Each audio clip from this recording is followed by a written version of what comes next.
Attention les amis, je vais en profiter, on va voyager hein. Pourquoi est-ce qu'il faut attendre 65 ans pour ça?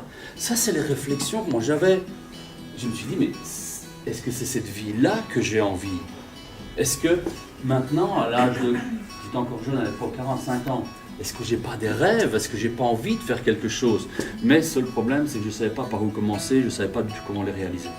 Et le changement qu'on va vous apporter avec l'école de la réussite, c'est justement ça. C'est de pouvoir faire une petite mise à jour pour vous permettre d'accéder peut-être à un nouveau vous, une nouvelle version de vous-même, un niveau, un spécimen un tout petit peu différent. Je ne vais pas dire meilleur, je vous le souhaite. Mais regardez à quel point dans la vie, ça, c'est tellement important de se mettre à jour. Mais vous et votre développement personnel, c'est quelque chose qu'on a une certaine tendance à laisser de côté. Pour comprendre un tout petit peu vers où va l'école de la réussite, mais on va parler de certains points, des points qui sont simples et des points qui sont très souvent défaillants chez les gens. On me parle souvent, Maurice, il y a des problèmes de confiance en soi. J'arrive même pas à comprendre c'est quoi un problème de confiance en moi. Oui, mais j'ai pas confiance en moi et je n'ose pas faire ça. Et première chose, c'est quelle image avez-vous de vous-même? Comment vous définissez-vous? Quelle image avez-vous de vous-même? Toute l'approche qui est école de la réussite, on est toujours dans comment est-ce qu'on réagit par rapport à un environnement. Mais une des grandes discussions qui existent avec l'école de la réussite, c'est comment vous réagissez vis-à-vis de vous.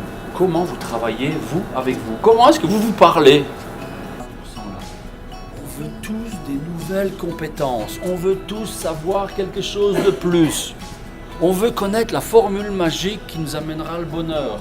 La formule magique qui va créer quelque chose. Stop.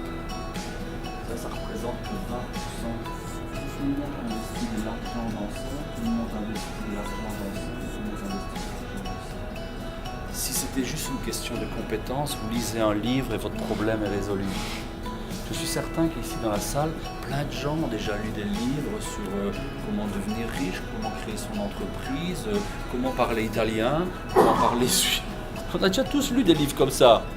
Et quand on l'a fini, est-ce que vous pensez que le problème est résolu? On a peut-être des petites idées de choses qu'on peut faire, mais la chose qui fait la différence, et où les gens n'investissent pas assez, ça s'appelle l'attitude. Ça, c'est votre capacité à vous à impacter la réalité, votre capacité à vous à réagir face à certaines situations.